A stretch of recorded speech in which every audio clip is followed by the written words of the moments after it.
let's move on to this little singer who could give Charisse a run for her money. Malalim ang pinaghuhugutan niya sa mga performances dahil nabiktima ang pamilya niya ng bagyong Ondoy. Please welcome Maurice! Hanggang ngayon, sariwa pa rin sa alaala ni Maurice ang bagyong Ondoy. Sa dibdib ko po, yung baha. Nandun po kami sa kwarto, yung kapatid ko po. Hawak-hawak ko nasa kama po kami. Dahil sa trahedya, walang naging engranding selebrasyon para sa kanyang 7th birthday. Kung nag-birthday po ako, hindi po kami nakapanhanda, pero po masaya pa rin po ako.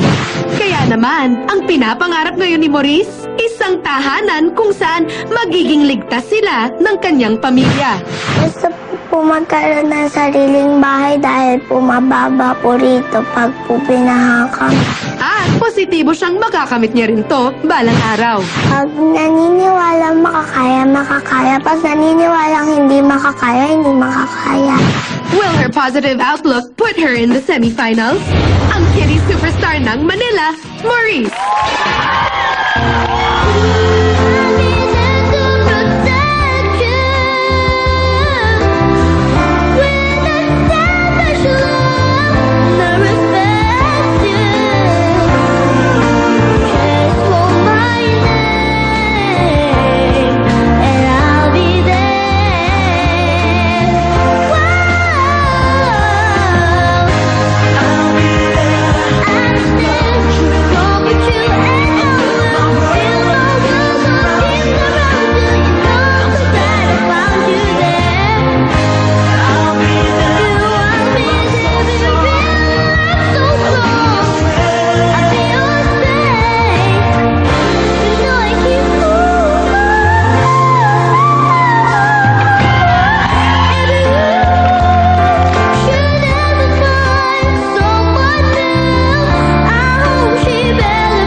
Ano po ang masasabi niyo sa performance ni Maurice? Ako, aliw na aliw ako.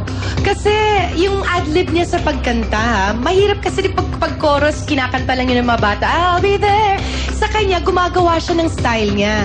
Nag-a-adlib siya. Tsaka yung mga head tones niya, yung matataas, di ba? Ang galing! Kuhang-kuha! At saka ikaw, dapat palagi kang practice ng practice para mas lalo pang gumaling, okay? Magaling na magaling ka, Maurice. Congrats! Salamat, Salamat, Ate Vina.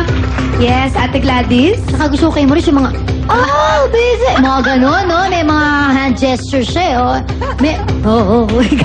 May gumegege yung boses ni Maurice. Pero Maurice, ano, nabiktima ka kasi nung bagyong Ondoy. Alam mo, hindi ako makarelate. Relate ako. Hindi lang makarelate, kundi sobrang relate, ano. Pero kasi dahil doon, hindi ka nakapag-celebrate ng iyong 7th birthday, you know? Pero, niregaluhan ka naman ng iyong daddy ng isang tent. Ba, akala niya, bakit kaya tent? Ikwento mo naman sa amin. Kasi po, para po yun yung bahay ko. Doon po ako matutulog. Yun po yung sabi ni Daddy. Akala ko para pag nag-undoy ulit, doon ka na pupunta, no? Akala ko naman gano'n ang ni Daddy, di ba? Naniniguro na. Pero enjoy ka naman doon sa naregalo sa yung tent ni Daddy. Opo. Nagustuhan mo ba yun? Bukod sa tent, ano pa yung talagang gusto mong makuhang regalo this holiday season? Magkakasama pa rin po kami. Wow naman! Hindi ba joke yan, ha? Talagang yun ang gusto mo? Ayaw mo ng Opo. bagong Barbie doll? Ano? Kasya sila lahat sa tent. Nakasya silang lahat sa tent. Oo nga naman. Pero, good job, Maurice. Thank you po. Maraming